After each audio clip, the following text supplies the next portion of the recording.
살롬, 하나님의 평강이 여러분의 삶에 가득하기를 기도합니다. 오늘 우리는 우리 삶에 임하는 하나님의 축복, 그리고 그 축복을 세상과 나누는 너그러움이라는 주제에 대해 깊이 있는 여정을 떠나보려 합니다. 이 말씀을 통해 은혜를 받으셨다면 구독과 좋아요를 통해 이 축복의 메시지를 더 많은 분들과 함께 나눠주세요. 여러분의 작은 나눔이 누군가에게는 큰 위로와 희망이 될 수 있습니다. 주님께서 여러분의 나누는 손길 위에 더 큰 축복으로 함께 하실 것입니다. 빌립보서 4장 19절은 이렇게 약속합니다. 나의 하나님이 그리스도 예수 안에서 영광 가운데 그 풍성한 대로 너희 모든 쓸 것을 채우시리라. 이 놀라운 약속은 사도 바울이 자신을 후원해준 빌립보 교회 성도들에게 감사의 마음을 전하며 선포한 예언적인 축복의 말씀입니다.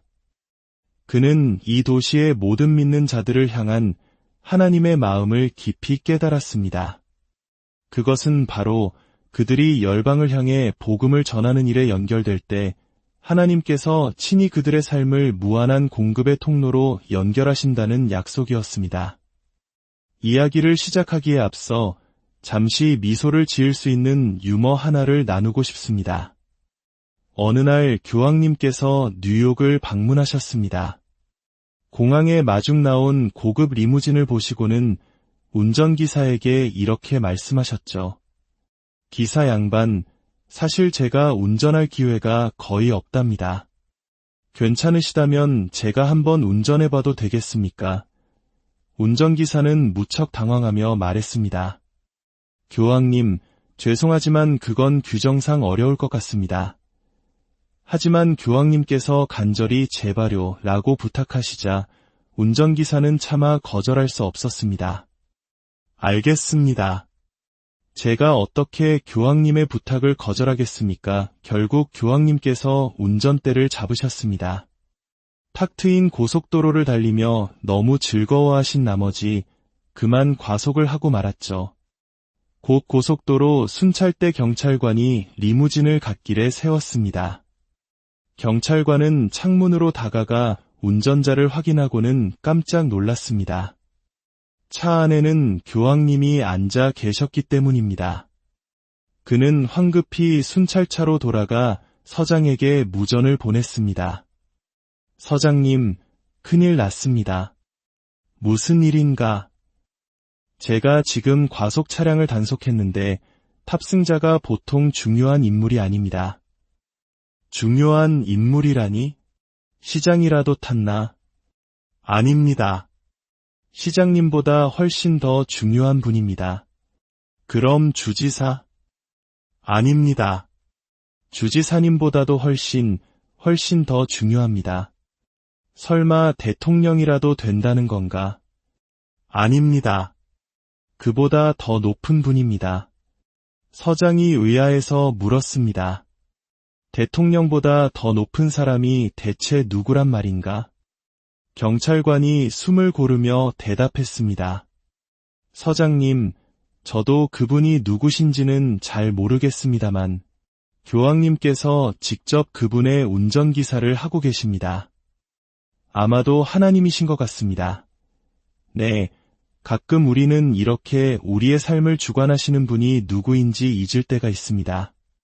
오늘 저는 하나님의 방법, 즉 축복과 풍요, 번영으로 가는 길에 대해 이야기하고 싶습니다. 성경에 따르면 하나님은 우리보다 더 간절히 우리가 풍요로워지기를 원하십니다. 그분은 우리가 구하거나 생각하는 모든 것에 더하여 넘치도록 능히 하실 분이며 우리의 믿음과 상상의 가장 먼 지경을 넘어서 일하기를 원하십니다. 하나님께서 우리를 연단하시는 이유는 그분의 축복이 우리를 넘어뜨리지 않게 하기 위함입니다. 그분의 마음은 우리가 더 많은 것을 감당할 수 있도록 우리의 인격을 안정시키는 데 있습니다. 세상에 더 많은 것을 원하지 않는 사람은 거의 없습니다. 하지만 많은 크리스천들은 더 많은 것을 바라는 것이 탐욕이라고 배워왔습니다. 물론 그럴 수도 있지만 반드시 그런 것은 아닙니다. 저는 오히려 더 많은 것에 대한 갈망이 없는 사람을 보면 걱정이 됩니다. 그것은 정상이 아니기 때문입니다. 아이가 아플 때 우리는 어떻게 알 수 있나요? 바로 아이가 밥을 먹지 않을 때입니다. 식욕을 잃는 것은 건강하지 않다는 신호입니다.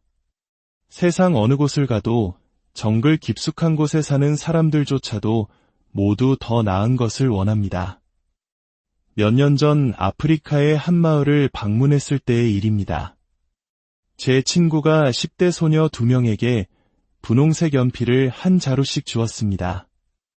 솔직히 저는 그것이 사람들에게 줄 수 있는 가장 시시한 선물이라고 생각했습니다.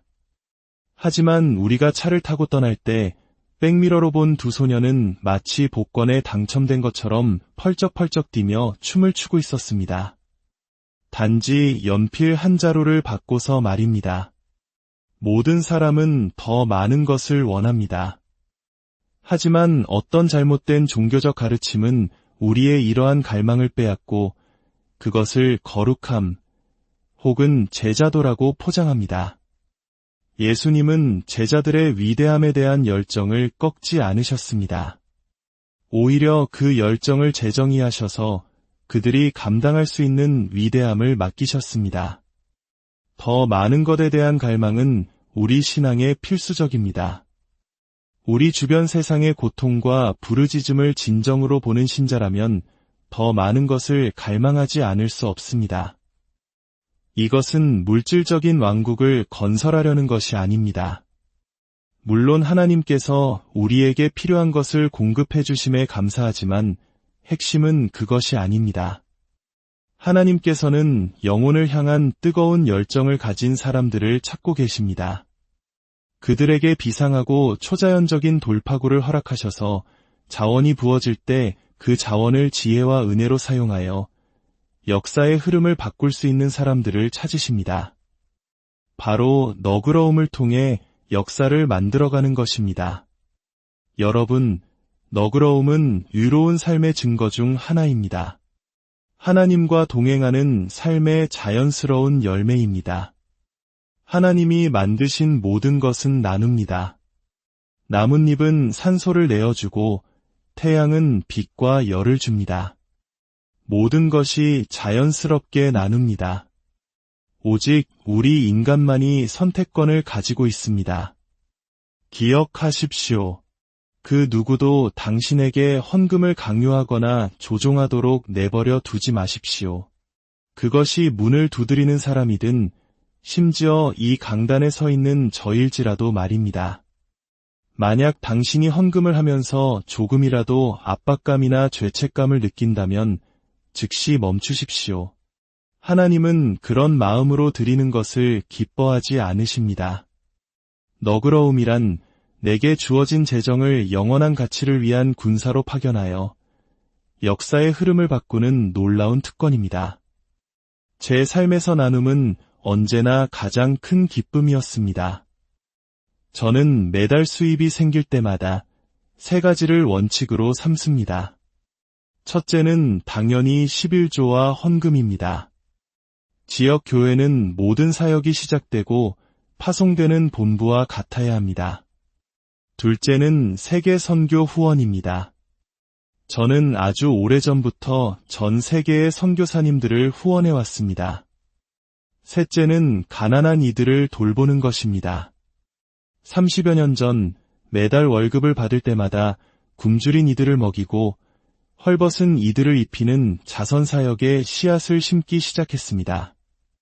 이스라엘 백성이 3년마다 가난한 자들을 위해 추가로 10분의 1을 드렸다는 것을 알게 된 후 저 또한 노숙인, 가난한 이들, 상처받은 이들을 돌보는 것을 삶의 원칙으로 삼았습니다.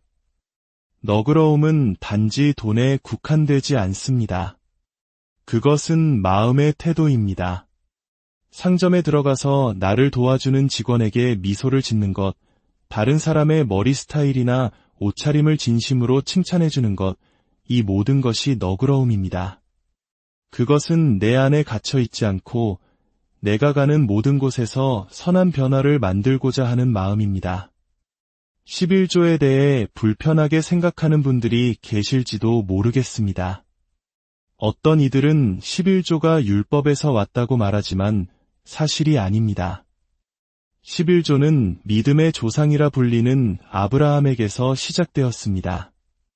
그리고 하나님께서는 그것이 너무나 좋은 아이디어라고 생각하셔서 율법에도 포함시키셨습니다. 그리고 예수님께서도 마태복음에서 이것도 행하고 저것도 버리지 말아야 할지니라고 말씀하시며 11조의 정신을 지지하셨습니다. 11조는 우리가 그분의 땅에 살고 그분의 공기를 마시는 것에 대한 최소한의 감사 표현과도 같습니다. 얼마 전 주님께서 밤에 저를 깨우시며 이렇게 말씀하셨습니다. 부채를 청산하는 날에 기름 부음이 내게 있다. 저는 이 말씀을 듣고 이 은사를 충분히 사용하지 않았음을 회개했습니다. 오늘 이 말씀을 듣는 모든 분들의 삶에 하나님께서 재정적인 축복을 도매금으로 부어주시기를 원한다고 믿습니다. 하지만 한 가지 조건이 있습니다. 여러분의 마음을 세상을 변화시키는 데 고정하십시오. 언젠가 우리가 이 땅에서 주님을 위해 한 일만이 영원히 중요하게 남을 날이 올 것입니다. 고린도후서 9장 7절부터의 말씀을 보겠습니다. 각각 그 마음에 정한 대로 할 것이요 인색함으로나 억지로 하지 말지니 하나님은 즐겨내는 자를 사랑하시느니라. 하나님이 능히 모든 은혜를 너희에게 넘치게 하시나니 이는 너희로 모든 일에 항상 모든 것이 넉넉하여 모든 착한 일을 넘치게 하게 하려 하심이라. 당신이 축복을 받아야 합니까? 모든 선한 일을 할 기회를 잡기 위함입니다. 살면서 위기에 처한 사람, 도움이 필요한 이웃, 혹은 미래를 위한 비전에 투자할 기회를 마주했을 때 아무것도 줄 것이 없어서 좌절했던 경험이 있으십니까? 하나님은 바로 그런 순간에 우리가 항상 나누어 줄 것이 있는 삶의 방식을 살기를 원하십니다. 누군가 아이들 신발이 없다는 말을 들었을 때 잠깐만요.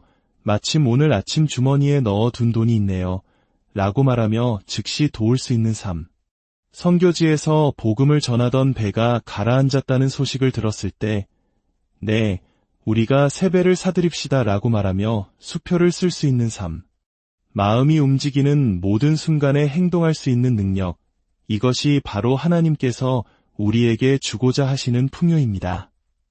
10절은 이렇게 말합니다. 심는 자에게 씨와 먹을 양식을 주시는 이가 너희 심을 것을 주사 풍성하게 하시고 너희 위에 열매를 더하게 하시리니. 이 구절은 제게 큰 깨달음을 주었습니다. 오랫동안 저는 다른 사람을 돕는 것은 고귀한 일이지만 제 가족을 부양하는 것은 당연한 의무라고 생각했습니다. 하지만 하나님께서는 씨 뿌리기 위한 씨앗과 먹기 위한 양식을 둘 다 공급하십니다. 하나는 다른 하나만큼이나 거룩합니다. 내 자녀와 아내를 위해 선물을 사고 식탁에 음식을 차리는 행위가 제가 그토록 중요하게 여기는 선교 후원만큼이나 거룩한 행위라는 것을 깨달았을 때 제 삶은 더욱 풍성해졌습니다. 하나님께서는 우리가 그분이 주신 것을 누리며 기뻐할 때 아버지가 자녀를 보듯 기뻐하십니다. 이제 빌립보서 4장으로 가보겠습니다. 아마 여러분 대부분이 잘 아는 위대한 구절입니다. 19절, 나의 하나님이 그리스도 예수 안에서 영광 가운데 그 풍성한 대로 너희 모든 쓸 것을 채우시리라. 이 약속의 말씀을 붙잡아 본 적 있으신가요? 이 말씀은 우리가 얻을 수 있는 최고의 보증수표와도 같습니다. 하나님의 영광 가운데 있는 풍성함, 즉 무한하고 영원한 것이 우리를 향한 공급의 기준입니다. 그런데 고린도후서와 빌립보서에 나오는 이 놀라운 축복의 약속들이 어떤 배경에서 주어졌는지 아십니까?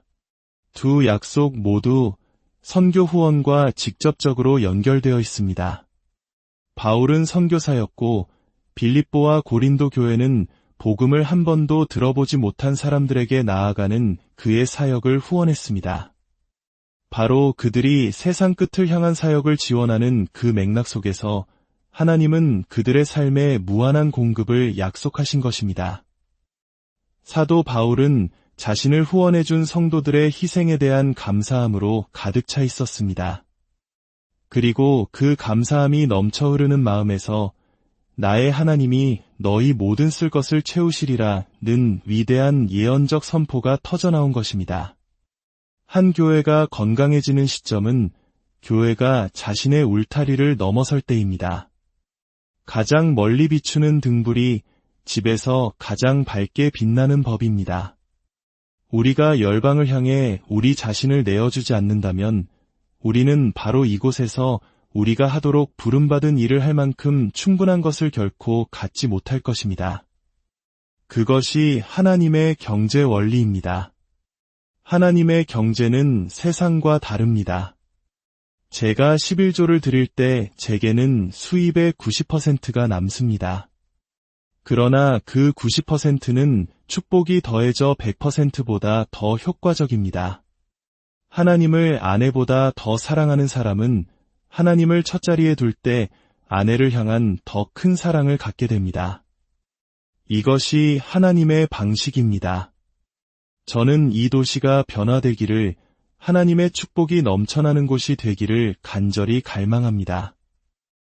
이것은 단순히 돈이나 물질적인 제국에 관한 것이 아닙니다. 이 도시가 축복을 받을 뿐만 아니라 전 세계의 다른 도시와 국가에 기여하는 도시가 되는 것입니다. 이곳에서 시작된 자비의 운동이 역사의 흐름을 바꾸는 것을 보는 것입니다. 그 길에는 우리가 내려야 할 결정들이 있습니다. 그중 하나는 우리가 세상 반대편에 사는 사람들을 지원하고 그들이 복음을 전하는 일을 돕는 일에 동참할 수 있는가 하는 것입니다. 이것이 우리 공동체의 정체성이 되기를 바랍니다. 열방을 향한 너그러움, 그것이 바로 우리입니다.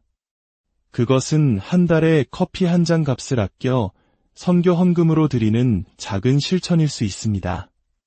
중요한 것은 당신과 나, 우리만을 위한 것이 아닌 영원에 이르러서야 그 온전한 결과를 볼 수 있는 어떤 일을 꾸준히 하는 것입니다. 이제 우리 함께 기도하는 시간을 갖겠습니다. 아버지 하나님, 오늘 이 말씀을 듣는 모든 당신의 자녀들을 축복하여 주시옵소서. 이들의 삶 가운데 있는 모든 부채의 사슬이 끊어지고 재정적인 속박으로부터 자유케 되는 기적을 선포합니다. 주님께서 주신 말씀에 의지하여 선포하오니 빚을 청산하는 날의 기름 부음이 모든 가정과 개인 위에 강력하게 임할지어다. 적자 인생이 흑자로 돌아서는 역사가 일어나게 하시고 모든 필요가 채워지며 모든 선한 일을 넘치게 할 만큼 풍성한 공급을 경험하게 하옵소서. 혹시 오늘 이 말씀을 들으시면서 하나님과의 관계를 다시 한번 깊이 생각하게 된 분이 계신가요? 예수 그리스도를 나의 구주로 영접하고 그분의 제자로 살기로 결단하기 원하시는 분이 계시다면 이 시간 조용히 마음으로 기도하십시오. 주 예수님, 저는 죄인입니다. 저를 위해 십자가에서 죽으시고 부활하신 것을 믿습니다. 제 삶의 주인으로 주님을 모십니다. 저를 다스려 주시고 하나님의 자녀로 살아가게 하옵소서. 여러분의 가정과 직장, 그리고 섬기시는 모든 곳에 하나님의 풍성한 은혜와 축복이 넘치기를 주님의 이름으로 축원합니다.